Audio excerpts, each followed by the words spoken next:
You are now listening to the Friends of Rugby podcast. Relax your anus. Balls. Thick thighs. Camille Shat. Where's his neck? Eddie Jones. You're fucked, mate. We're nice now. All right, we're recording. Welcome to the Friends of Rugby podcast. Today is December 17th. My name is Frank. And this is Steve. All right. How you doing? Yeah, good? How was your weekend? Yeah, good. Little confession, didn't watch too much rugby. Oh, my whole weekend was sucked up. I didn't watch anything either. Just the highlights. I was a highlight guy. Yeah, so we're going to just... Some highlights are hard to watch. I think, when you wait for like the official highlights, then you end up watching like a dodgy one someone's put together and it looks like it was segmented by an AI. Yes. Like, man, what is up with that? Like, they're like, especially the URC highlights. They're awful. They're brutal. They don't even finish the game. No, they omit like 8 or 9 tries out of like 10. I was like, oh fuck, I missed this game. And I go up there and like, oh, there's the highlights. I turn it on and it's like 4 minutes of the game and it's not even like the scores or anything. It's like fucking people like walking around to the sideline and shit, and then it's over with. I have a story about that. There was a Cardiff game where a player called Aled Summerhill was knocked out about 3 years ago. Mm-hmm. And then in the edit, they put this little fancy edit together. He gets knocked out, hits the deck, and there's little Z's coming out of his head in the edit, like, "Oh, guy's gone to sleep," ha ha ha. And everyone was like, "What the fuck are you doing?" Like, so whoever did that literally got fired. Like, they fired the whole. Oh, really? USC fired the social media team because it's like you can't be glamorizing head injuries. Like, what the hell are you doing? Yeah, because that is kind of brutal. It was horrible. Yeah, and even Alex Summerhill like tweeted, was like, "I thought we were supposed to be looking after players," you know.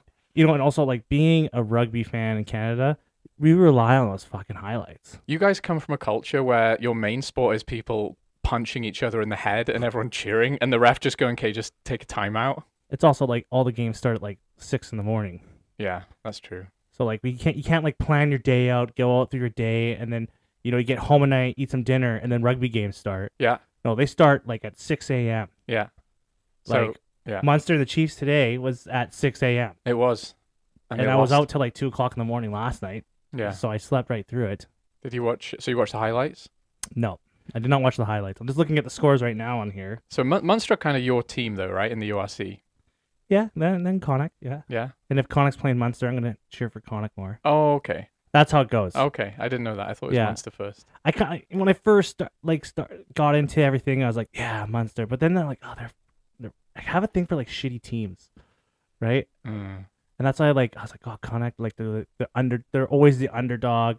Connacht are literally, or were the shitty team, right? They were literally the developmental side. Yeah, they were like, we're going to give you the players, and as soon as they're good enough to get you guys wins, we're taking them. They're good now. Which, that's going to come up later in the podcast. Okay. Yeah, for something we're going to talk about too. Why did you think Munster were crap? I didn't think they were crap. Oh, okay. They were good. Yeah, but not amazing. And I didn't want to be like, I didn't want to Patriots it. You didn't want to be the Leinster Patriots fan? Yeah, when someone starts watching NFL, all of a sudden they're a Patriots fan. Yeah. The Patriots. For some reason, I just really like them. Like, okay. Yeah. They're just so good and, always coming back from behind. Like, shut the fuck up. Like, yeah, that's fair. I mean, I think Munster are going to be... No, I don't think they'll top Leinster in terms of overall success. Well, fuck them. Looking at what happened today, I'm like... Yeah. What happened on... let's take a look at the Friday games here. Northampton, just got by Toulon. That's pretty good. Yeah, there we go. Glasgow did it over Bayonne. Yeah. That says something. I think I really want Glasgow to do well in the URC. And I think if you can beat good French teams, then you've got a good chance of doing well in the URC. Right? Yeah. That's kind of like the yardstick. You also need, even though I, I favor the Irish teams in the URC, it's good to have not just Irish teams winning it or South African teams now winning it every year. Like, you need someone from somewhere else to step up and make a threat. Yeah, as much as I bitch about the Irish success, I know it's on the other nations to step up. I think Benetton are doing that. I think Edinburgh were terrible for a number of years, and now they're kind of like probably as good as Glasgow. Mm-hmm. And I think Glasgow where there was a period where they lost a lot of key players, and all of a sudden it was like, are they just going to dip? Are they just going to be forever forgotten? But no, they've come back. So I think they're doing something right in terms of recruitment and management as well, instead of just relying on star players. And I think Scotland having 2 teams is the right way. So yeah, I'm glad they're around to stay. So for the same reason, I want them to do well. For the same reason, I want representation from everyone. And then in the Saturday games, Saracen put it on Connacht there. Just put a pounding on them, 55-36. I actually watched a fair bit of that game. Did you? Yeah. Did they just bully Connacht around? I think what happened was, so they lost in South Africa, right? They got kind of bullied by the Bulls. And we watched that game, and like Bulls looked really good, but Saracens like from minute 1 looked exhausted. Mm-hmm. And you know, we were saying like, oh, it's because of the altitude. I think just that. And I think this week they needed to make a statement. They were like, we know we're better than that. Let's show them, and they did. And I think as much as Connacht's scoreline doesn't show a huge gap, one try was an intercept. Another one was a little bit lucky against the run of play. So I hate to say it because I like Connacht, but like I think Saracens dominated that game. Like if you watched that game, you would, as a Saracens fan, you were never in doubt you were going to lose that. Even though the scoreline might reflect like a bit of a back and forth, it never felt like that. Fuck those guys being good. I thought like those guys are all going to be fucking like 53 years old, still playing for the Saracens and still winning games. I guarantee it. Yeah. You'll see fucking geriatric Owen Farrell just walking out, crawling out, and he gets in the field and they just inject him whatever the fuck, and then they'll win like fuck, because they're like an aging team. Yeah. And they're still producing. Like how old is Alex Good? Is he 49? Yeah, I think he's 63 now. Yeah, he did this little like he was right. He played real flat up to the line, acted as first receiver, got a kick, just chipped it through. Nick Tompkins, or there was a young centre playing beside Nick Thompson. I forgot his name. He was awesome. He had 2 tries, collected this kick, dotted it down, the whole thing was Alex Good, and I was like, they've still got it, except maybe the Vunipolas. I think they're kind of a shade off. I've always wondered in the last 10 years of like international rugby, like Alex Good just sitting there watching in his full kit, sitting there. I think he sits there in an England kit, looking at his phone. What do you think stopped him? There's a kind of a history of fullbacks who should have played more for their country. If you look at the Ospreys, a guy called Dan Evans, he's amazing. He was consistently incredible for the Ospreys. Alex Good, consistently incredible for Saracens. And I think maybe they're just assholes. Like they just don't fit in with the culture? I think so. Yeah, I think it's like a Danny Cipriani situation. I think Danny Cipriani seems like a nice guy, but he's obviously like, I'm a maverick. I don't play it by the rules. I get the job done, you know? And Finn Russell had a fallout with Townsend. You know, I think it's like maybe the 15s and the 10s. They just give them freedom to play. It's just too much drama there. Yeah, so when they're doing like drills and training, they're just like having a cigarette by the post and like, I'll do it on the day. They're just all Beyonces. Yeah, yeah. Fuck. So I don't know. We got the Stormers. Oh, they took it over La Rochelle. That's a big win. Yeah, I like that. I don't even want South Africa in this competition, but I like that specifically. That kind of says a lot about the game last week. Yeah, it does. It puts it into context, right? It's like La Rochelle. Man, these two games, like, because you're watching La Rochelle, Leinster, and you're like, these are the two teams, like, wow. And then like Stormers go and do the same thing. Yeah, and there's that meme where it's like Toulouse, La Rochelle, Leinster as rock paper scissors. I think La Rochelle have lost their scissors status. This game was in South Africa though. Yeah. So. Like, and so you got the whole like how French. long you got the whole French team travel. Yeah. How long can we use that as an excuse for though? You know, is it just going to be forever where teams will go and play at altitude and lose, and everyone's just going to be like, well, we're going to lose that game anyway? Does that just happen forever? Yeah. Oh, yeah, it probably does. There's a lot of rugby. Yeah. There's a lot of rugby, and these guys really pick and choose. Like, that's a bigger advantage than home fans. Like your team can't physically get enough oxygen in their blood.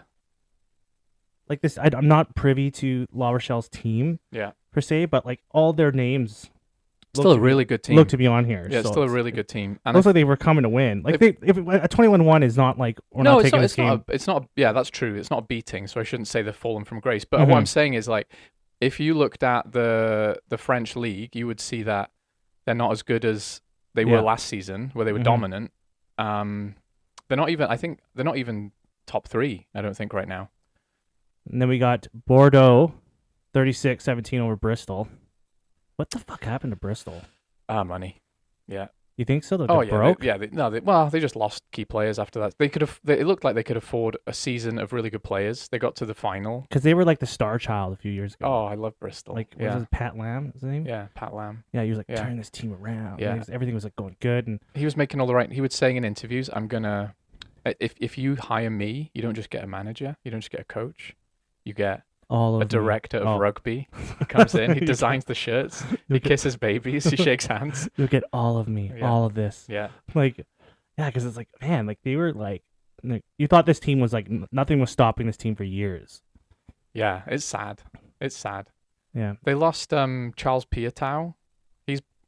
He's one of the most underrated players in the world. I know, actually, maybe he's not underrated, but he's incredible. No, everyone knows he's incredible. Yeah, he's incredible. Like losing him's a big blow. Where did he go? Bordeaux?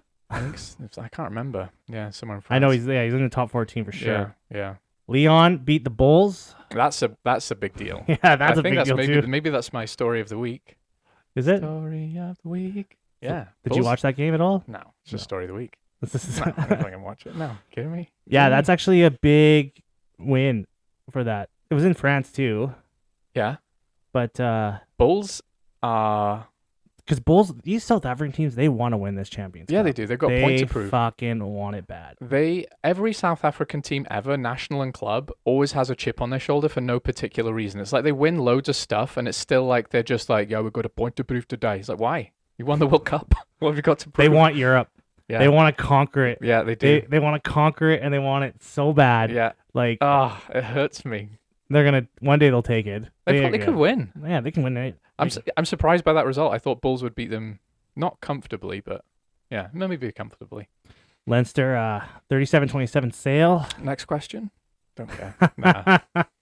Whatever. Everyone was kind of expecting that. I was kind of expecting that. Ulster. That's a good story. 31-15 over Raceland too. What do you think about that? I was surprised when I saw the score. Sia Kolisi playing for Racing. Yeah, man. Ulster is like, everyone's been talking. Everything I've been listening to, everyone's been talking about the destruction of Ulster. Yeah. So this is a real pick me up. Mm. Get everyone back on the Ulster love train.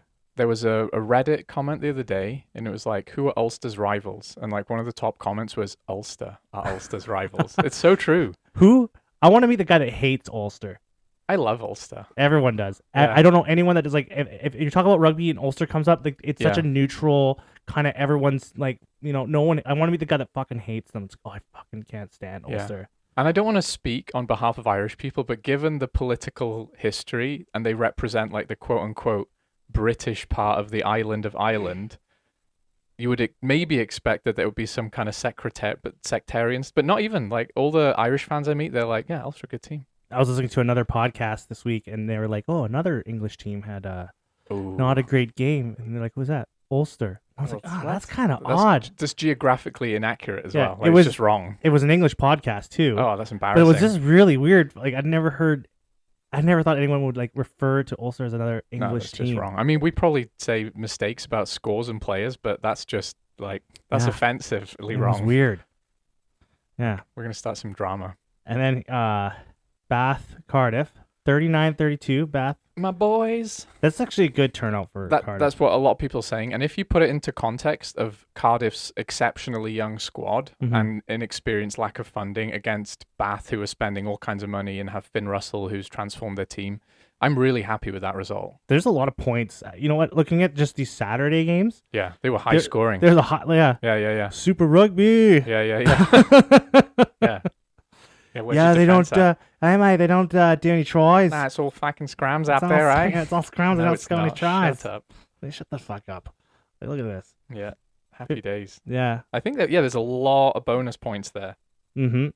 It's just sad that Cardiff, like the best, like you're just happy for them to like put a showing in now. It's like it's your highest expectation. It is in the champion like the Cardiff team in this Champions Cup right now. Like your biggest expectation is, or exceeding expectations, is just having a good game by being in this competition. We should by rights be in the Challenge Cup, which we can win. I want Cardiff to be good. They will be good. It's just going to take about Like 10 30 years. years. Yeah, yeah, yeah. I'm It's gonna be fine. dead by the time they're fucking. I'm in rugby hibernation. I'm in a fucking coffin. Anyway, I don't want to bang that drum too much, but we'll be back. Not that we were ever there anyway, but we'll be back. Bath's good though. Bath, I like Bath. They're going in the right Yeah, direction. yeah. They're like I'm the not a big Bath fan. posh versions of Bristol. Yeah. I think I like Finn Russell actually. Do you? I do like him. Yeah, I like the way he plays. Yeah, you can't. He's a guy that could have like, how they're having all these like guys, Northern Hemisphere guys going to Super Rugby. You mean Lee Halfpenny and Reece Patchell? Yeah, and they had was it Freddie Burns? Oh yeah. They had the fullback, that Irish fullback. He went to the Western Force. Rob Carney. Yeah, Yeah. So they had lots of players. Oh, Like yeah. James Haskell was down there for a while at the He beginning of was. his career. Yeah, I think Danny Cipriani did some time in Australia. Jamie Yeah. Roberts was in Australia. and he was in South Africa too for a little He bit. was, yeah. But Yeah, I James think Thomas. like the way that Russell plays, like he would flourish in Super Rugby. Are we trying to dispel the myth that they play fast attacking open rugby, or do you think that's true? Because I think they play the same rugby, they just don't defend. Yeah, no, 100%. Yeah. Right? They just chuck the ball around as much as possible, and he Yeah. loves doing that. Okay. right. Fair So enough, his fair like enough. hard passing game and stuff like that, like just the way he plays, like he would Yeah. like flourish in that. Yeah, he probably Because would. no one would be coming to tackle him. No. And the coach wouldn't be like, can you follow this procedure? Yeah, Just do what you want, mate. yeah, just throw it around, Just man. throw it around. Just get it the boo Fair dinkum. and then throw it around, mate.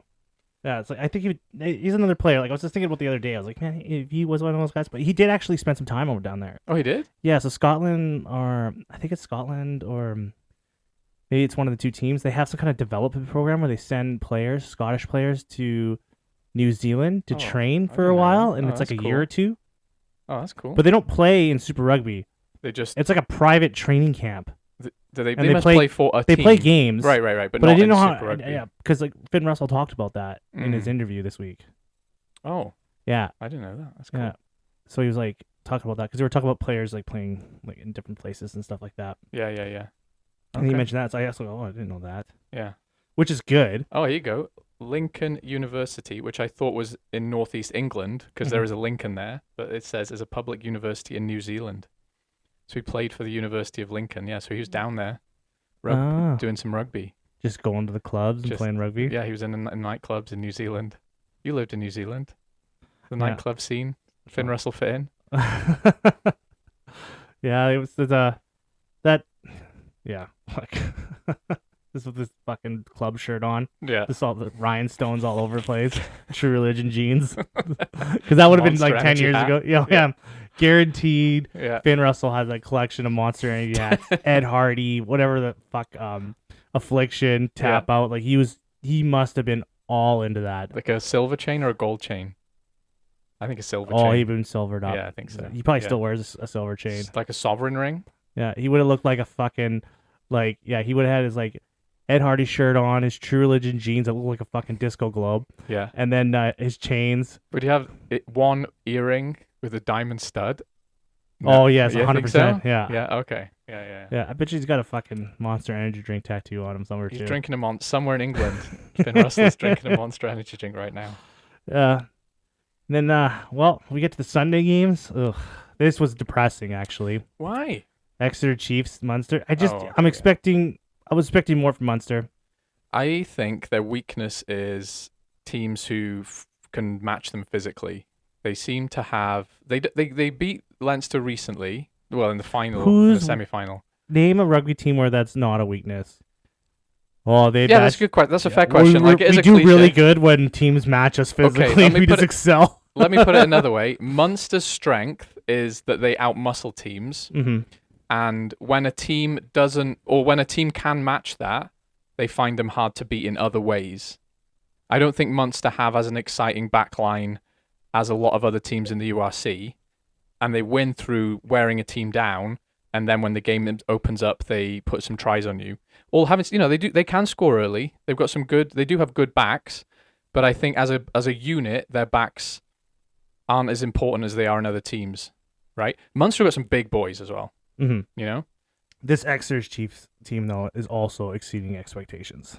I think so. It's the little engine that could this team because everyone's been talking about how they lost all their stars and it's just a Yeah. team of like No, I don't think so. like kids, No, I don't think so. you know, and the whole downfall of the Prem. You know, the Prem's been doing pretty decent this whole championship, Okay.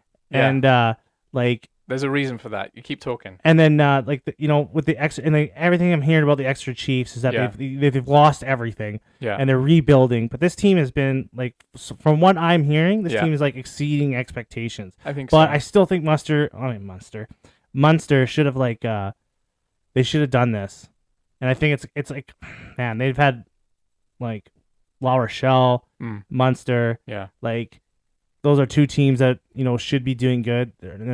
They're having a pretty bad Championships Cup. Like, I think I think for me the difference is La Rochelle are a team of rock stars who aren't performing. Munster are a team of homegrown quality players who are still finding confidence in their feet. So they are similar in many respects. They're both big physical teams, but I think Munster's trajectory is up. A lot of young, exciting homegrown boys. La Rochelle's trajectory is disunited rock stars kind of going down. You know, if you look at the domestic season, you'd think that. I think Exeter's are good though. Like Rob Baxter, I don't know if it's him, but you know, they have a good academy at Exeter as well, right? They really do. And another thing, you know, you're saying all the Premiership teams are doing well. That's kind of in contrast to all these teams folding. It's because all those teams are folding. All these other English teams are just picking up the best players from Wasps, London Irish, Worcester. So the teams are now have a better quality of player overall. because all you're hearing out of the English media is like, oh, the quality of the Premiership has gone down. We can't compete anymore because of the fucking pay and like if you listen to the English media, they think They like, hate themselves. the Prem is like fucking just crumbling underneath them, Yeah. and like all their players are leaving and we can't compete anymore. Yeah. And like Exeter, like the Prem teams have been doing good. They have been doing good, but I think it's because they're crumbling as a league that the teams are performing. English people, no one hates English people more than English people. The English are always like, oh, everyone hates us. Everyone hates us. Well, you hate yourself quite a lot, so And maybe you guys loved yourselves a little bit yeah, more. exactly. You gotta Like love the yourself. Exeter Chiefs, they love themselves, and look what they're doing. I love the Exeter Chiefs. And Rob Baxter is a fucking. I like him a lot. I like him a Everyone lot. likes him, Yeah, he's cool. and he He always knows what says he's the doing. right things in Yeah, interviews. he does, and he's very kind of stern. He's not too wishy-washy. Yeah, I like him. But if you look at the Exeter team, the little engine that could, yeah, that's like it's true. But I don't think people expect them to lose week on week. There's a good squad. They just haven't got like the star power in some positions. That's the tone that I'm getting from like the English media Yeah, is that they're going to be losing. I think they No. haven't had a really great start no, in the Prem too. yeah, but they haven't. I think like every time I read stuff from the English media or listen to them, they're just so doom and gloom. They hold themselves to high standards, which they Mhm. should because they've got like the most professional players of any country in the world. They've got the richest union in the world. Yeah, you expect to win everything, fair Yeah. enough, and you expect to have a high standard, but you just shit on yourself a lot as well. Like cheer the fuck up, you're doing pretty well right now in the European Cup. And honestly, the Gallagher Premiership is one of the funnest leagues to watch because genuinely anyone can beat anyone. Yeah, and yeah, you're totally right about that. And like the quality of rugby is good. It is good. Like when you watch those Prem games, Yeah. there's like a different tempo There is. Yeah. in those games. It's relentless because you could get relegated as well. Yeah, You know, there's no relegation in the URC. Dragons don't give a shit. Like it's like a dog fighting pit. Like yeah, it's just right, like it's dirty down there. it's fucking like yeah, it's good rugby. Every time I watch Yeah. a game, and I watch a game once in a while, you know, when it's on, like Yeah. if I go and I want to watch a game, and where it's like halftime, Yeah. and then I'll start watching a Prem game, and sometimes I'll just stay on it. Yeah, So because it's better. fucking- Yeah, Yeah. Well, I want to say it's better, but Well, it's it's like- definitely not like it's not. it's not Dragons versus Leinster though, is it? No, no you one wants to could watch that. write that scoreline down on a piece of paper and probably be relatively accurate. Like, I don't know Yes. who's going to win a Gallagher. And I think like besides the Falcons, yeah, like yeah, anyone could beat anyone. In Yeah. the Premier League. And that's a good league. That's It's a good com- it's league. com- you want competition, That's right? what you want in a league. You want a league where you don't know Yeah. who's going to win. So all those like URC best league stuff, like I think there's a little bit of tongue in cheek going on when people say it because they're aware that the bottom of our league, and yeah, we're guilty as Welsh are guilty of like propping up the lower end. Like there's a little bit of ironic statement saying, "Oh, this is the best league." It's not. The league's also bigger too. Mm. There's more teams, so that leaves more room for better teams and more worse teams. So you're gonna have more blowout games in a bigger league because that there's more shitty teams and there's more good teams. You know, Yeah, maybe, but those when teams wouldn't be so shit if there wasn't such financial disparity. in a smaller league, you're gonna have less shit teams to get spanked every other Maybe. weekend. I mean, maybe that's true, but there's teams who've been shit in the USC literally forever. You know? Another team that should be like crying right now, Harlequins, in this Toulouse game, 47-19. Oh, that's rough. Yeah, and that was at the Stoop. I thought I predicted Harlequins would win. I thought they would win this game too. Yeah, I thought. I know Toulouse are good, but I like Harlequins. I think Marcus Smith as well. Did he play in this game? I hope so. Otherwise, I'm going to sound like an idiot. So take a look. I'm just talking about him generally. Yeah, he was there. Yeah, he was. Yeah. I love Marcus Smith. He knows that Owen Farrell isn't playing the Six Nations, and he knows George Ford is probably in contention for the 10 shirt. But if he plays his cards right, that 10 shirt is his for the whole Six Nations. Yeah, but these games are vital for him to like make a statement. That's what I'm saying. I don't know It's how he played. surprising. I'm not saying he Yeah. had a bad game or anything because I didn't watch this game. Yeah. But so like he could have like just been like, rock starring it out there, and everyone's like, oh my god, but his rest of his team. Yeah.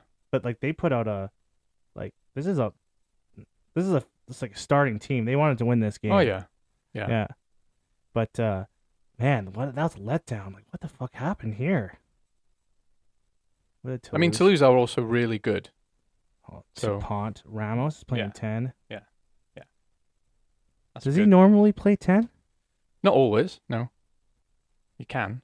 Fuck, he's a good player. Yeah. His kicking's really good as well. Oh man, like you just like man, just I've seen him in like so many games just take it from the other team. Yeah. He just like wipes their like soul away with his boot. I've seen that so many times. Like, man, he reminds me of kind of Boffelli, Emiliano. like from Argentina. Yeah. Yeah, they kind of give me like the same kind of vibe. Where they can just change a game, right? Yeah. They'll just break the line unexpectedly. It'll turn into a try. And a game which you thought had slowed down and was one-sided is all of a sudden open and up for a new winner again, And right? it's their hero kicking too. Yeah. Their hero kicking where they Yeah. save the day. Yeah. Yeah, like I don't know, like they are very different players, but like I don't know. Every time I think, They're running players though, right? They're Mhm. running players. Whereas if you put like Big R or Sexton at 10, then you're not expecting them to break the line. I mean, yeah, they'll kick their points. no, you're just expecting them not to get injured. Yeah. Like, you're When just taking hoping, a kick. You're just hoping, yeah. Pulling their back out while they take lining up for a kick. Yeah. No, I think Mwanga is like that as well. Like he can just come on, change a game. Mm-hmm. You know, he'll just intercept the ball or break the line, break a couple tackles, and all of a sudden, like, oh wow, this game isn't over. Right. Yeah. This sounded like pretty one-sided though, Harlequins and Toulouse. Oh yeah, that must have been a shitty game to go to. As a Quins fan, where Yeah. you're right. I think every English team in this competition is expecting to win and is putting out a good squad. This is also making me question the tiers of who are the good teams and who are the shit teams. Like generally in European rugby. Yeah, because I was expecting like a lot of different results all over the place here, and which I got surprised. So like, which is good. It's good overall. It's a good thing. Right. Like It's that it's unpredictable. all my predictions, like what I was predicting, like was getting wrong and stuff like that. That's a good thing, Yeah. right? So like a lot of surprises. Yeah. So We got one more game here. 2 of the pools are topped by French teams, and then pool 3 is Northampton and Exeter in 1 and 2. Mm-hmm. In pool 3, you've got Northampton 1, Exeter 2nd place, Glasgow 3rd place, Bayonne 4th place, Munster 5th place, and Toulon in 6th. Right? Now That's there's unpredictable. there's also going to be there's a thing about this one too. There's a round of 16 knockout. I think I was listening to an something interview ridiculous with Jonathan Davis, and I was like, I don't even know what's going on. Yeah, because I think it's like I could be wrong here, but I'm pretty sure I think like how many teams are in the league? 6 times 4 in the Champions Cup. So that's like That is. We're gonna have to edit this out. 12, 18, 20, 24. That's 2014. So I think Yeah. 16 of the teams Yeah. go to a knockout stage. Oh, that's awful. So to not make it into the This knockout kind stage of is pretty bad. embarrassing. You're gonna have to really Cardiff it to Yeah. not make it. Yeah, so like I think there's some games that like other teams are not taking as serious. I was going to ask you about that. So Leinster come in for criticism last season where they didn't play their best team domestically and they lost to Munster so that they could play their best team against La Rochelle and also lost that game. But See, doesn't seem like many people are doing that this season. no, it doesn't actually, which is a good thing. Mm. That whole thing was like there's a lot. That was a long time ago too. There's a lot of, but yeah, this year is definitely looks like everyone wants to win this. Yeah. Everyone's I think so. taking it a lot more serious. Yeah. I feel like the hype for this year is more. I think some the reason. hype for the European champions and maybe even Challenge Cup is bigger than the domestic league in the URC right now. That says something about the league and the Gallagher Premiership. I don't know what's going on in France. When I first started watching rugby and I found out about the Champions Cup, I Yeah. thought it was the fucking coolest thing ever.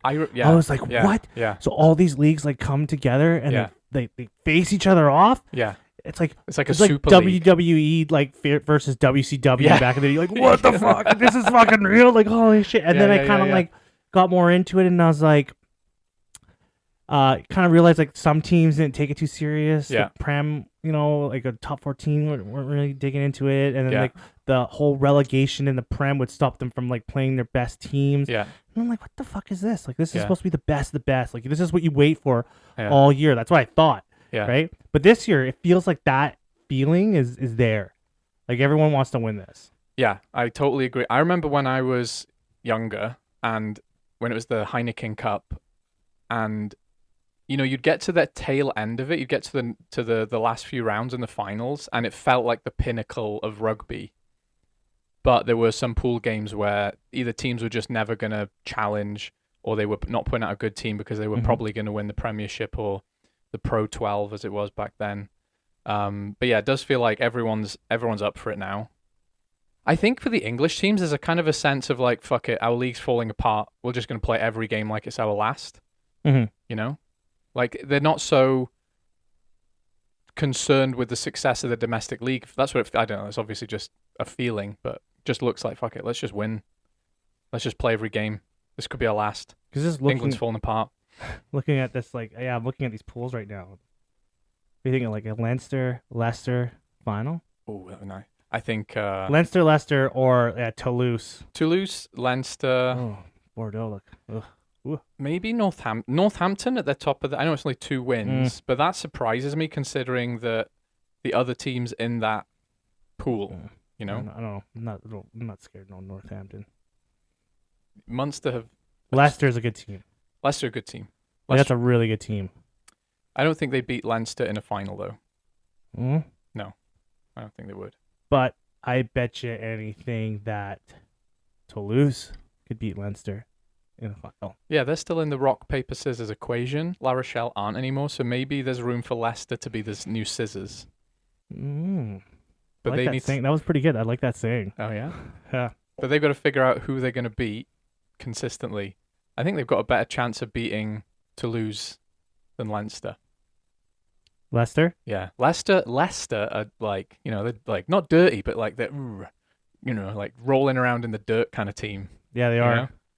I can see them just dragging Toulouse down. Like Dupont tries to do some offload, like someone like slightly late hits him, and he just doesn't look the same for the rest of the game. And it was like a totally legal tackle, but someone just knocked the soul out of his ass, and he's like, "Oh, I'm scared." It's gonna be hard to. It's gonna be hard to call. Yeah. But I am enjoying this year though. Yeah, me too. I think this is the first year where it doesn't feel Ooh, so. forgot about Bath too. Bath. Bath are contenders. Yeah, I think Bath they're are contenders too. Yeah. If Toulouse wasn't in that pool, well, no, they're 2 from 2 as well. Whatever, they could still make it. It was like 23 out of the 24 teams are going to progress to knockout stages. You said. It's So, like it's it'll it's be like something fine. like that. Yeah. Yeah. It's just all over the fucking place. Let's talk about. Oh, look at this. They have like a percentage thing here. I'm looking at. Are you on the Rugby Pass stats? Yeah. 23% for Leinster to win it. We got Stormers, 18%. Look at that. Who else is up here? Bath 13%. Yeah. Where do they have Leicester at? Where are these cunts on this list? Oh, 0%. 0. No, I got it right. Yeah, yeah. It looks like Leicester 0% of winning. Well, Okay. we were all wrong. Whatever. I didn't necessarily agree with you. Leicester 0%. Ulster 2%. Okay, Whatever. where are they fucking get this from? Yeah, whatever. That's Yeah, not and wrong. that was the Champion Cup Yeah. weekend. So let's talk about some Irish rugby drama. Oh yes. Tell me about what you think about R.G. Snyman signing for Leinster after playing 12 minutes for Munster over the course of 2 seasons. I just think why? Money. Why? Like, do you need him? No, they don't need him. They don't need him. But Jacques Nienaber needs him. That's- He completes him. I made a joke about this conspiracy where he was gonna turn Leinster into some like Yeah. another like A South new African Edinburgh. another South African development team. Yeah. And when I saw this call, I was like, oh fuck, maybe there's something like Yeah. it just worries me. Like if Leinster is going out and spending big dollars on a guy like this, that means that the outlook for locks coming in Ireland Yeah. looks pretty bleak. That's how I'm taking it. Like, if you're saying that... There must be not a lot down the pipe coming. No, there's loads of good locks. Man, like why do you need him? Especially at Leinster. They must be looking at their academy and what's coming up, and it might be too far out for them. Yeah. And they need him now. Yeah. And it's gonna be a while till they start getting like where they start seeing quality coming in. Like that's how I'm taking it. That could be totally like bullshit. But when I see this sign, like I just don't like. It kind of bothered me. It kind of bothered. Like, why are we giving time to him? Like we don't. He won't play. Like Leinster do not like need to be giving time on the field to him. They should be putting time on guys that they're developing in their academy players coming up. Like, Yeah. Which they're good at as well. They're good at easing players into games. I just don't like. It's like if they went out and got Mwanga, like and brought him in. Like why? Yeah. Like they probably would do that because they got like 4 starter 10s and they'd be like, well, we need a 5th. But if they did that with a 10, it would make sense because they might say we need a calmer, experienced player to steady the ship in certain games. And because they lost their like anchor basically. Yeah, they got Rossburn. He plays everything anyway. He does, and he played a lot. He's played a lot for Leinster. He takes the teams to the championship, and then Sexton walks in and wins it. Or Johnny takes his tracksuit off while he's getting massaged and walks on, kicks a penalty and walks off, lifts the trophy before anyone else. Rossburn does all the fucking work, and then Sexton's the boss that takes the credit for it, right? Like, Johnny, can I start today, sir? No. Yeah. He gets all the points. He's just like all fucking beat up. He's like, oh, finally I get to play in this championship game that I worked so hard for. All right, we're going to start Sexton. Yeah. You knew this would happen, Ross. Sit down. He's got to secretly hate him. Who, Ross Byrne? Yeah, he's got to secretly hate. So many Irish 10s secretly hate Johnny Say. Ronan O'Gara didn't secretly hate him. Oh, yeah, I know that. I know all the drama about that. But, like, man, like, doing all the hard work. Like, Leinster were good mostly because of Ross Byrne, right? And like, and then Sexton just like comes in the big games and then loses them. Yeah, like and it's just gets his foot out of his olive oil bath, kicks 3 points over for the win. Yeah, can't even get an Ireland team sheet. Yeah, like well, he will now. Do you think he? I don't think he will. Who will? I think they're gonna go with Crawley.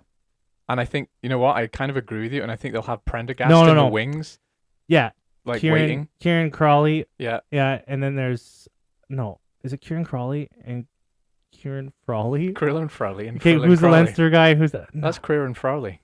Yeah, Kieran Frawley is the Leinster, and then Crowley is the Munster. Yeah, is it Kieran Crowley too? No, they don't have the same first name. I have to be wrong. I wouldn't be surprised. So Leinster have got they've got Ross Byrne. Yeah, and they have Harry Byrne and Harry Byrne. Here's the crazy thing, right? Ross Byrne, 151 appearances for Leinster. 1,003 points, right? Which, for that many appearances, that amount of points makes sense. And then Harry Byrne has 57 appearances. He's younger. And then they've got that the guy from the U20 Six Nations, Prendergast, who is a really good player. Yeah. Right? Everything I hear about him, he's amazing. He He's is also amazing. like on the Yeah. smaller side. He's tall, He's but kind of like tall he and needs to lanky. put his big boy weight on, Yeah, he will. He Yeah. will. Like Leinster are good at bulking out and he's guys. really good. He is really good. I worry that he's one of those guys, and we do this a lot in Wales, where we're like, this guy is going to be the next Gareth Edwards, and then they put like Sam Davis got IRB Junior Player of the World award, and then where is he now? So maybe he's one of those ones like Jordan Lama was similar. Whenever Jordan Lama stepped onto the field, I was scared because he did incredible things. Like his footwork is unreal. Oh, rest in peace, bud. Yeah. Man. I mean, he's kind of back, sneaking his way back in. Is he? He's not as good as he was, I don't think. Anyway, so Snyman, lock, right? So you got James Ryan, Yeah. and then McCarthy, you've got Ross Maloney. I'm looking at Leinster's lock. team sheet, and Ross Maloney has 168 appearances, right? Mm-hmm. So it's not like they're lacking experience at lock. So I think the reason that they brought in Snyman is because Nina Bar just maybe wants a bit of familiarity. Don't discount as well Leinster thinking if we have a big name signing, we'll just get more people coming to watch us. Like all the South Africans who live in Dublin, they'll let us go watch Snyman play. That's the thing.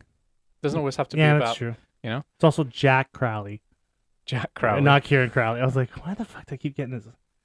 Oh, because That's Kieran what Crowley. Crowley was the Canada coach years ago. Oh, yeah. Yeah, that's Oh, where I okay, think it's yeah, going. yeah, Yeah, yeah, Jack Crowley. Yeah, that's what I think is going to be. It's going to go Jack Crowley for this Six Nations. Okay. Yeah, and then Kieran Frawley, probably because Ross and Harry, I think, are injured. Harry Byrne. But both are injured. Yeah, the Byrne brothers are both injured. Yeah. Are they brothers? Yeah, they're brothers. Oh, I didn't even know. Yeah. Okay. And yeah, so I think Jack Crowley, Joey Carberry's injured Yeah. again. Oh fuck, man, I feel bad for him. I think that's sad because it was like this is your time, and then all of a sudden he's got like 4 or 5 other 10s who are just kind of creeping up, Mm-hmm. and now they're good enough to be the Island 10, and his chance is gone unless he gets some good performances in between now and the start of the Six Nations, which is a month away almost. And I just know that over. like Farrell likes Joey Carberry. Like Yeah. he has faith in him, I Mm. think, still. But Joey Carberry is like the nice guy of tens.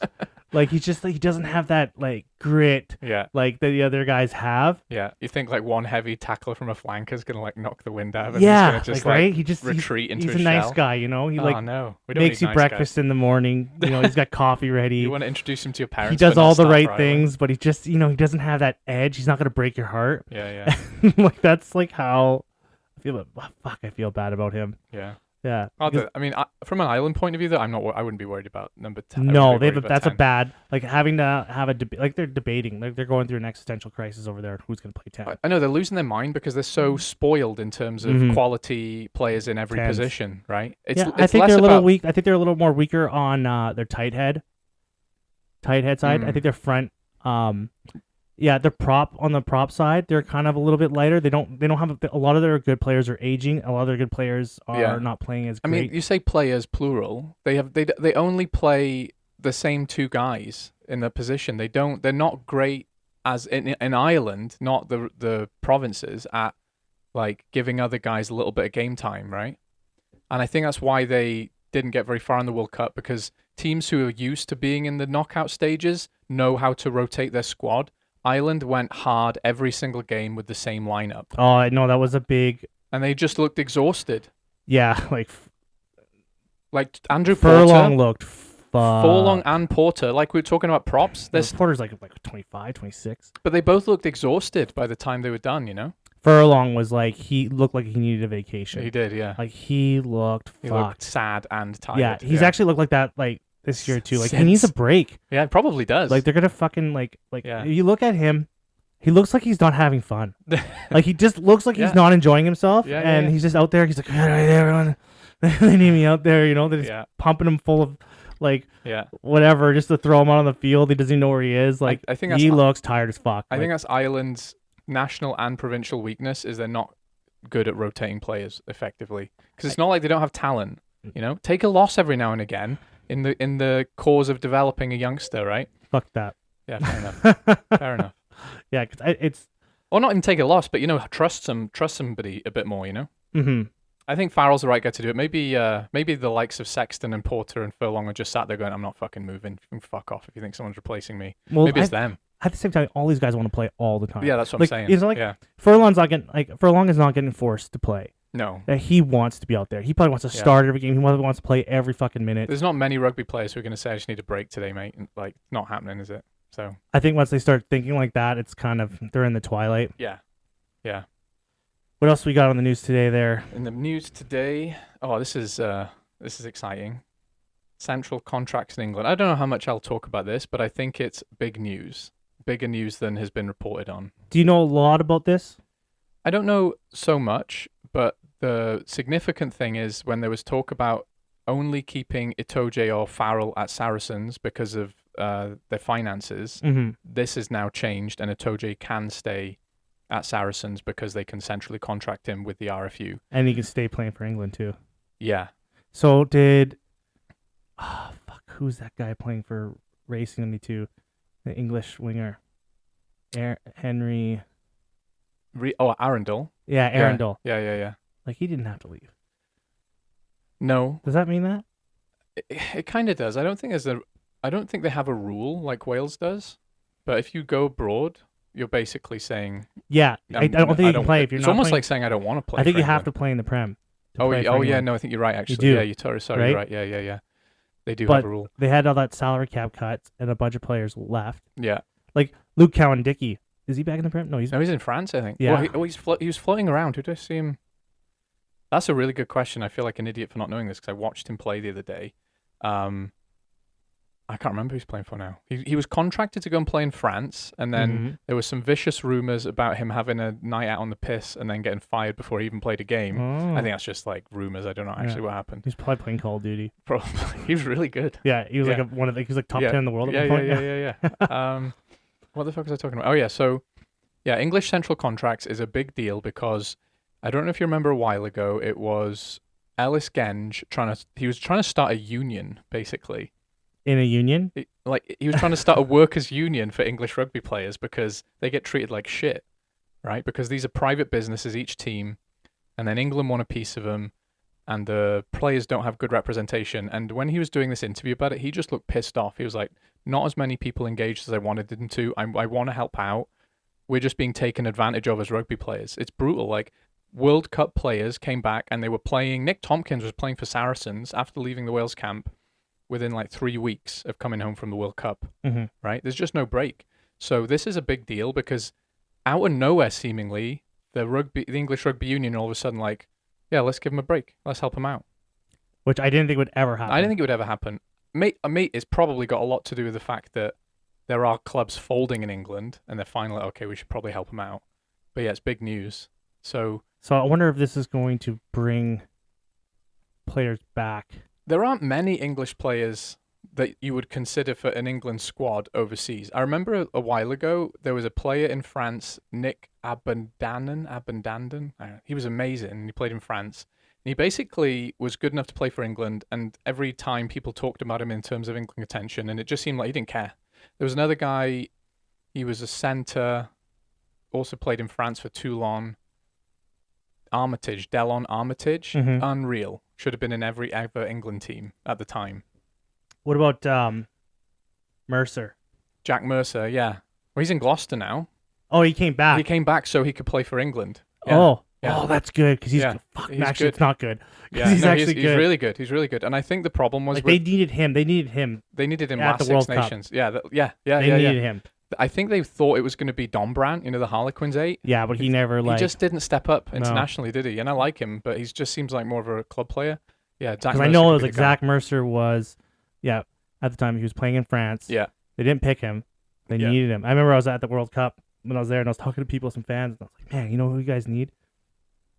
Zach Mercer." I'm like, fuck yeah. Like even this fucking Canadian guy knows that we need it. I remember this guy at the bar. I was like, this fucking Canadian guy even knows that we need Mercer. Yeah, because he was like one of the top 14 players. Yeah, his statistics were insane. He was chart topping all over the place. Yeah, I mean he's playing. I think he came back to play for England. I don't think he was hiding that. But now it's whether Borthwick picks him, and Steve Borthwick does seem a bit weird about his selection. It's Mm-hmm. not like they're unpredictable, but when people ask him questions about who is your best person in this position, he gets really weird and cagey and gives these like textbook media trained answers. Mm-hmm. I'll pick the best player for every team, the best thing about our team. He's not a media guy. He's not, but he does the right thing. I think he knows that. So what he does is he gives these answers which don't answer the question, but just give a broad, happy summary. Everything's great and we all work hard for each other kind of answers. I'm scared of him.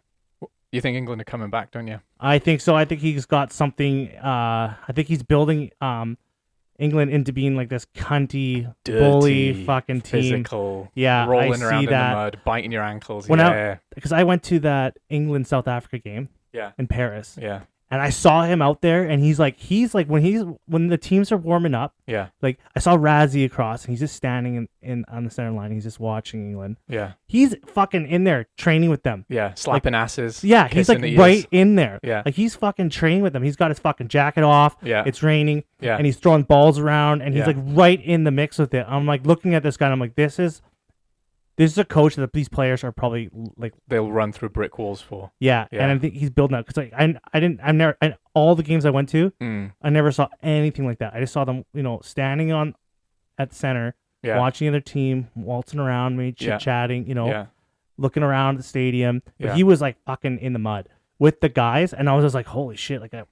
Yeah. It was really impressive, and I could see him like building up this confidence in this team Yeah. because he did, for what they were expected to do in the World Cup and what Yeah. they ended up doing, Much better. much better. Yeah. And when they started playing South Africa, they should have won that game. Like they should have won. So, and I was like, oh, something's building up here. Like this is like he's got something special building up, which I don't like at all. But it's like Yeah. In that South Africa game, there was, I think it was Etzebeth. He just kind of scored a try against the run of play. Do you remember that? Like he got the ball close to the line, but maybe 10, 15 meters out. And he just marched himself over the line. Like he had guys hanging off of him. And I think that was the game-changing moment. And I think you're right. Like, had he not just, Etzebeth had a moment where he's like, I'm winning this game today. their scrum also is just a second here. Sorry about that, everyone. We had a little bit of technical difficulties. My laptop wasn't plugged in. Yeah, sorry to our fan. Yeah, our one Thanks for fan. listening, Jenna. Yeah. One day when we'll get like two fans. Yeah. But Jenna, your wife, is our main fan. She's really mean as well. She's like, this is terrible. Couple of white boys doing a podcast. This is a terrible idea. You shouldn't be doing it. That's what we need. We need Someone to criticism. keep us grounded. I think we need to be lifted up before we're slammed into the dirt. We're already in the dirt. But anyways, Steve Borthwick is going to take England to a surprise Six Nations Grand Slam next season. If you look at what happened at Leicester, they were good, but not that they came out of nowhere, but when they won the Premiership, they looked like confident, mhm. They looked like they knew what they're doing. They were physical. They almost had like a complete ballpark game. Yeah. And I think he's doing that with them now. I think he's going to say something like this to Marcus Smith, right? You'll be my guy as long as you listen to me, And he wants him to play his open game, but he wants him to do it at the right times, Yes. It's like kind of Gatland used to say, you've got to earn the right to go wide. Yeah, he's like one of those he's a control freak coach. I think so. Like Eddie Joe Jones, Joe Schmidt. Yeah. Honestly, I think most coaches are at international. I think they're all very micromanagey. They want very specific plays. They Do you want think specific Andy plays. Farrell's like that? I think so, yeah. I feel like I think Johnny Sexton was like that. I think Johnny Sexton was carrying that team with such high standards that everyone knew and listened to him. And I think Andy Farrell inherited a very well-managed team from Joe Schmidt. And he was like, well, I'll keep this going and I'll add my own things. And he's added his own things, yeah. Speaking of control freaks, this is something we got to talk about. Our best friend, the coach of coaches, Eddie Jones, mate. You fact, mate. Get fact. Holy fuck. He has no shame. He blew up the rugby internet. Yeah, he does. I love it. Yeah, he has no shame. He's like a narcissist, right? It's like you accuse them of something, and it's like, nah, mate, there was someone else. That's not me. Like, mate. That's not me. Like I think everyone knew it was gonna happen. Yeah. but I think he led just enough doubt. Like, oh, maybe he was telling the truth about everything. Do you think he interviewed while he was? I feel like there was conversations. Yeah. Which are fair. That's what I thought was happening. I don't Yeah. think he had like a formal interview. No. I think someone from Japan texted him and told him, hey, down the pipeline, you know, and there was got to be conversations. And I don't think there's anything wrong with that. No. No. Yeah, that's probably they fair, blew that fair shit out of proportion for him. Like we're doing right now. Well, we're podcasters, so Yeah, we're yeah. allowed to do that shit. Yeah. That's what we do. Yeah. But he, like, I just think that they fucking just ran with it, and I'm just like, guys, just fuck off. Like, you're allowed to have like conversations, like that happens probably all the time. I guarantee that happens. Teams are talking to players and coaches all throughout the seasons of everything. If your wife or boyfriend or whatever, it's like, if they download Tinder and you're like, why have you got Tinder? Oh, see what's out there. Like, what the fuck? Yeah, but like a coach is not a marriage. Like, I mean, they're contractually obligated to you. Are these guys going to start paying the mortgage? I agree with you in a sense, right? Yeah. And I think that happens all the. These guys are. He had signed a contract with Australia for not a short amount of time, though. Yes. Right? He had talked about going through with them until the next World Cup, which is 4 years. Mm-hmm. So if he's texting his mates in Japan, and you're right, he knows those guys. I don't think he went to them. They came to him, and there was a conversation. Do you think they were like, "You're shit at this. Come back"? Like, no. I think they were like, I think he fits his style of like dictatorship coaching. Yeah. Fits in well with the toxic like working culture of Japan. Yep. You know exactly what I'm talking about. I do. Oh, right? yeah. Because everyone's like, oh, he's like a dictator. He's like toxic, and I'm like, that is like fits in exactly how like Japan like run everything. Yeah. They love to like. Just the person at the top is at the ultra control. They love hierarchies. Yes. And honestly, they like being told what to do. Mm-hmm. And I'm not saying that in a critical way, although the work culture there is pretty toxic and horrible. Yeah. But the advantages are, if your coach shows up and says, we need our fitness to be here with a specific measurement, they'll do it and they'll enjoy doing it because they like the rules, they like the structure. So I think he's gonna flourish in Japan. I think so. I don't know why. It makes me kind of think, will he ever leave? Because the Brighton Miracle, one of the greatest rugby games I've ever seen, he can reproduce that, and he knows he can. Yeah, and they're going like he's walking into a system now that's way more developed when he was there. It is. So he's gonna have like a lot more at his fingertips than he did previously. I'll tell you what happened with Japan since Eddie Jones was.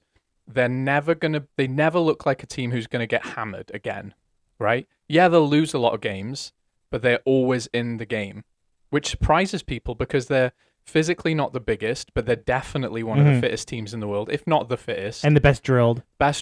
Yeah. They've got really exciting fast backs. They're not scared. They don't go away, right? And I think Eddie Jones is the intimidating guy that they need to really push the whole system. Yeah, they need not like a smiling, happy, polite guy. Yeah. They need one guy there going, no, we're going to beat somebody. This is fact, man. We need to be better. They need to be better. Oh, yes. Okay, I'll be better. But even talking to the media, right, they need someone there who's going to go, yeah, we're going to win some games. We're going to upset some people, right? So as much as people gripe about him, I thought we were going to bitch about him. Here we are complimenting him, right? So he's got to be doing something right. Yeah, because I thought the whole narrative was just like, he fucked Australia. Like, let's be honest. With a broom pole. He fucked them so hard. Like I had no fucking idea what his master plan was. Yeah. But he fucked that shit right up. It was like someone had paid someone to sabotage a nation's rugby. It did. Like, it looked like he was like legit trying to lose. And like his relentless talk and his like he's great with the media. Yeah. And you love him. And he's great for rugby. Yeah. Right? You need someone like that to talk about. Yeah. Right? Yeah. And like so don't get it wrong there. His hate like is like generated from like, a solid foundation that he's built not himself. Unfounded. Yeah, but I think he's gonna do well in Japan. I think he's gonna have Japan going in a direction and probably in a good direction. Yeah. That trajectory looks going up for me with Eddie Jones there. Oh, yeah. Quade Cooper said, I think it was like yesterday, well, it was reported on yesterday, said we didn't really have a plan as in under Eddie Jones, which, if we're talking about micromanagers, is kind of a sad indictment of where he's at, because you expect him to go in and be like, this is what we're doing. It felt like Eddie Jones was there to just ride the glory of a decent Australia team, get a few wins, not expecting too much, and bring in some young talent. And it felt like because he took some heavy defeats in the rugby championship, I think it wounded his ego. And he was like, Quade Cooper, fuck off. Michael Hooper, fuck off. Don't need you. I'm just going to stick to my other plan, which was just to bring young kids in. Well, to his defense, like, I think he saw these guys that have been there for a long time Yeah. not giving him what he needed. Right. Right? Like, he saw these guys, like, just, they weren't pushing him over the edge. So I think he wanted to, like, wipe the slate clean. Right. And he saw all these, like, younger players Yeah. emerge. Like, well, these guys could be good in the future. Yeah. I don't think a World Cup is where to test that out. No. So, you know what? Fuck it. Let's start right now at the Yeah, World yeah. Cup. I think he should have went with his, like, Yeah. a team that, would have went to the quarterfinals. Yeah. They would have at least went to the quarterfinals. And Let's not discount how good Fiji were in the World Cup. Scared the shit out of me playing against them. Not me personally, you know what I mean? When Wales played them, people were saying they were one knock-on away from winning that game, which is kind of true. 100% they were. Which is kind of true. I mean, I felt that was disrespectful to us because I felt like we'd won that game by half time and through our own stupidity let Fiji back in. Not discounting them, though. They played really well. They played really well against Australia, obviously. And then after that, they just kind of looked a bit tired in the quarters. Well, right? I was at that Fiji-England quarterfinal game. They just looked knackered. And England survived that game. Yeah. They survived it. Everyone survives playing against Fiji. Everyone survives against them. Fiji could have easily won that game. Yeah. And England survived that game. They barely won. They scratched through. Yeah. The fans there after that game, it looked like they won the World Cup. There was guys with their shirts off dancing. Yeah. They fucking went nuts. But that was a game where I was like, oh my God, they're gonna win this game. Yeah. Fiji's gonna win this. This is gonna be awesome. Yeah. Right. But there's just too many mistakes. I think too tired, not enough depth. But yeah, go back to Eddie Jones, right? So I think, people talk about the pools in the World Cup. Australia kind of got fucked. Like, there was a resurgent Wales and a really good Fiji and a crap Australia who could have done with a still crap Wales and a Fiji that everyone expected from years ago. Yeah. And they'd have thought, we'll make a quarter That's even if we don't quite deserve it. But Wales looked a lot better under Gatland. Yeah, they were put together. And Fiji, for the first time ever, looked like world beaters, right? Like, if they had depth in their squad, they could go to a final. They also had a scrum. Yeah. Their set piece was They had great. a kicker, and that poor kid who got injured, who was like... That changed a lot too. It changed it, yeah. So they had some bad luck. Anyway, so long story short, Eddie Jones screwed Australia with his man management. Yeah, and his team picking. He did have some bad luck in terms of results and pools, and he's not apologetic or remorseful enough to kind of cover up for the deserved criticism, I think. Well, he doesn't have to be. No, and we want, like we've been talking about in 15 minutes. I want him in rugby. But there were some players I wanted to see at the World Cup that I didn't get to see because of him. I want Quade Cooper in every rugby game ever. Oh, fuck, I love that him. guy. Yeah. I love him too. Just mad shit every second. Yeah. But he's like his hate is justified. Oh yeah, Sonny Bill Williams fucking hates him. He fucking hates Eddie Jones. He does. Yeah. And I watched a podcast with Drew Mitch, few ex-Australian players, and they were polite, but still pretty damning of him. Like they could have gone harder on him, he screwed them. Yeah. The thing too, though, also another thing too, is when you hit past players that have been coached by Eddie Jones, everyone is always trying to get the dirt on this guy. Yeah. And they talk to these players, and they have nothing but praise for him. Yeah, I saw an interview with Courtney Laws, and they were asking him who was the best coach out of 3 or 4 different England coaches. Didn't hesitate. He was like, Eddie Jones. Got the Same best with at me. Johnny May. Yeah, Eddie Jones. Yeah. Eddie Jones. Yeah. So he's just like a love or hate kind of guy, right? Yeah. James Haskell too. Yeah. Yeah. Eddie Jones. Yeah. A lot of players that have been coaching for a while have a lot. He pushes players. Yeah. Right. He pushes them to the max. He does. And really competitive players flourish under that. They do. Right. Guys that aren't, or guys that are a little like confidence players more. Yeah. Confidence players do not work under Eddie Jones because he breaks you down. Yeah. Right. He breaks you and for you to build yourself back up. He's like that father who'll never give you praise ever, but you're constantly seeking it. Yeah. And he's somewhat in his heart where he's like, I'm proud of them. I started fucking Google, Dad.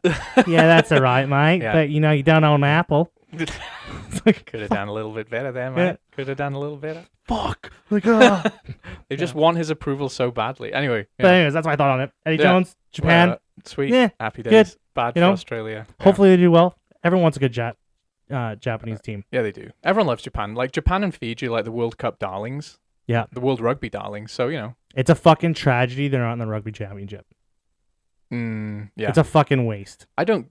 Here's my kind of slightly mean thing. I don't really give a shit about New Zealand and Australian rugby. New Zealand aren't doing themselves any favors in the media. They're isolating themselves. They're still complaining about the World Cup final. That was the most controversial World Cup final.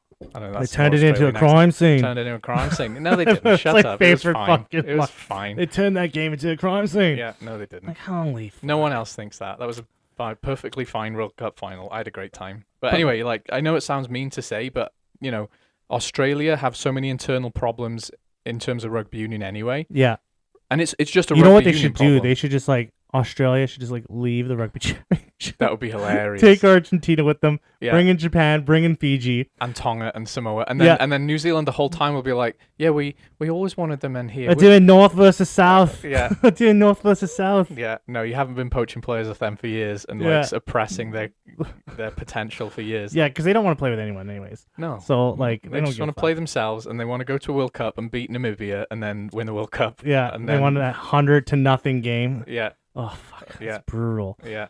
But yeah, I don't know. I think I think they should be Japan and Fiji should for sure be in the rugby championship. They could make something comparable, not the same, but they could generate the same intensity and talk as the Six Nations does if they had Japan, Fiji, Tonga, New Zealand, Australia, right? Mm-hmm. It's not going to be the same because the geographical distance makes it harder for fans to travel. Like the economies of those countries are so different that it's not on a level playing field. But look at South Africa when they were in the they're in there. Yeah. Their economy's shit. Yeah, I guess what I mean is like if you know that you've got if the Millennium Stadium seats like 70,000 or something and we're playing England, like at least 20,000 of those people are English, right? It's an easy train ride. If you're in Bristol, it's an hour. Okay, yes, I understand, and I see where you're getting with this. Yeah, you know what I'm saying? I mean, it's different to Italy, but even a flight to Italy from the UK is not going to break the bank. I want to go from Argentina to Fiji. But it's not happening. It's a fucking journey. It's a fucking journey. Even Argentina to New Zealand. Yeah, you can't even right? go that's pretty. So you're never going to have that history and culture that the Six Nations does, but you can definitely generate an exciting product. And there's a lot of wasted opportunity. Like imagine you're a rich guy from New Zealand and New Zealand are playing Japan. Japan are amazing now because Eddie Jones has got them good. And you're playing the rugby championship final in Tokyo. You and your mates go to Tokyo and there's this packed out stadium. You have the best fucking time of your life, right? Yeah. I think when something like that, so when the countries are so far apart, it's almost like they should have every year a hosting country. Yeah, that would be a good idea. That would be a good idea because then you'd have fans that would go over. Yeah, you do see a lot of rugby players these days, though. Like I remember Joe Marler talking about it in terms of potentially not going to a World Cup just because it's such a strain on his family. Like a lot of these rugby players, for obvious reasons, just want to play close to home. Fucking, they get paid lots of money. Maybe they don't get paid as much as we think. Some of them do. They still get paid. They get paid a lot of fucking money. They get paid a lot of fucking money. Yeah. Right? Yeah. So, I gotta be gone. Fuck you, man. First of all, you're getting paid tons of money. Yeah. Like, you're not, making millions and millions, but you're getting paid tons of money to play a fucking game. And your career's probably done by 35 at the latest. Yeah, and then you're done in 10 years. Yeah. You're retired in 10 years. Like, what the fuck? Who else has that? Not Go me. talk to the UPS driver, see if he, how he feels about that. Yeah. All right. Yeah, right. I'm being a bit more moderate, but I think I agree with you a little bit. Yeah. I just have a lack of empathy for when players for rich people who get to go to Japan on vacation and play rugby. Yeah, and play a game you're you're living a dream. Yeah. Like you know what, and if those guys don't want to do it, there's a guy right behind them that wants to. Yeah. Right. Oh, that's brutal, Steve. But yeah, fair enough. Can I finish by talking about? Tell me about the Anglo-Welsh Cup you told me about earlier. What did you say? I just saw this. Yeah. Just summarize. This post. Yeah. Oh, back in the day, they were talking about the Bath and Cardiff game, and I guess back in the day, yeah. There was a lot more attention around that game, and now during domestic games in Wales, they had not packing stadiums. Right. But when they had like those Anglo-Welsh Cup. competitions, Yeah. you know, people's eyes were watching, and that was to justify like bringing back an Anglo-Welsh kind of competition or Right. something. Yeah, because there was an Anglo-Welsh Cup which Mhm. ran alongside the Pro 12. Yeah. A lot of teams used it as a development competition, but then in the Cardiff Bath game, so you said there was 10,000 attendance roughly. Yes. And then in Um, 1996 there was like 15,000. Yeah, and the average Cardiff attendance is probably half that, probably less than half that. I think they week on average week. around like 4,000 to 5,000. Yeah, a yeah, game. yeah. And I think if you'd asked me like 10 years ago, do you want the Welsh teams to just join the Gallagher Premiership or just have an Anglo-Welsh competition? That's all we do. And I said, fuck no. Like, Mhm. leave us alone, go away. I think that was coming from an innate Welsh anti-English bias. But Mhm. the more I think about it now, the more it does make sense to me. The reason is, you know, there was another question on Reddit talking about who are whose rivals in the URC. There's the Munster-Leinster rivalry. That feels like the only true rivalry to me, though, right? Like even in the inter-Welsh derbies, those players always talk about those are the games they get up at bed for, which is true, but they're not rivalries, you know? The fans aren't tearing each other's throats out, Mhm. right? And I think you would generate real rivalries, real competition. Bristol is less than an hour away from Cardiff, right? Gloucester, Bath, that's all southwest England. There was all easy train rides. I don't know people who can afford to go to Cork on a weekend to watch a game in Munster or Galway. Never mind Italy or South Africa, right? Yeah. So again, it comes back to like, oh, USC bus league. I hate that idea, right? We're manufacturing rivalries. It feels forced. Whereas if you had an Anglo-Welsh league, that would happen naturally because of geography, you know, and ease of travel. So the more I think about it, more it makes sense to me. If I had it my way, it would just all be they would All be clubs. all one the league. clubs in Europe would just be in one league. Yeah, but you have to get rid of the South Africans then. No, you can keep them in there too. Ugh. I want as much rugby as possible. That's I want fair. all the players playing. I don't give a fuck. Like I just want the all like. It's like, oh, they're gonna put South Africa into Six Nations. Like, fucking do it. I want more rugby. But that happens now, and I think the problem is inequality, right? Like the Welsh teams, yeah, we've got to do better, but we shouldn't be in the same league as the Irish teams right now. They're just so much more money. How do you think they would do in the English league? They would probably be. It'd probably be the same fucking shit. Probably be the same, but you'd have more people showing up to games. That's true. You'd get more money, so we'd get there. Right, Mm. right now going to Ireland, like how many Cardiff fans go to a Leinster game? 9, 10, maybe. I don't know. Like it's not this. We're never gonna get there. We're never gonna. Yeah, you got to win to bring in fans. But I would go to a game in Bristol. You know, I wouldn't go to a game in Leinster. Yeah, because you can do it in a day. Definitely not going to a game in Italy or South Africa. That's not feasible. Never mind, do I want to or not? Mm-hmm. You know. So if you said, oh, I'd go to a game in Gloucester, Bath, Bristol, all easily travelable, yeah, we'll lose that game. But I'm giving my money to the club I love, right? Yeah. So eventually we'd get better. It's not going to happen in the USC. You know, everyone's saying, oh, the Welsh have got to get better on their own. Yeah, we do, but you're not helping us, right? So, and I think the way they run their teams too is more like a Prem style, isn't it? Yeah, and there's relegation, and yeah, probably all 4 Welsh teams would get relegated. But I don't give a shit, you know. Like I'd They're still the champions? I go watch Cornish Pirates game. Like that'd be awesome, you know. I'd love that. Drive down to Cornwall on a weekend, watch a game. No problem. Anyway, That's definitely some good points there. Whatever. Well, it looks like we went through all our points. We have time for today, because Yeah, and yeah. So, do you have anything else you want to bring up? no, I think we talked a lot. Yeah. Well, everyone, thank you for listening to the Friends of Rugby podcast, where we are nice Yeah. to rugby. Yeah. Thank you. Thanks for listening, Jenna. Our fan.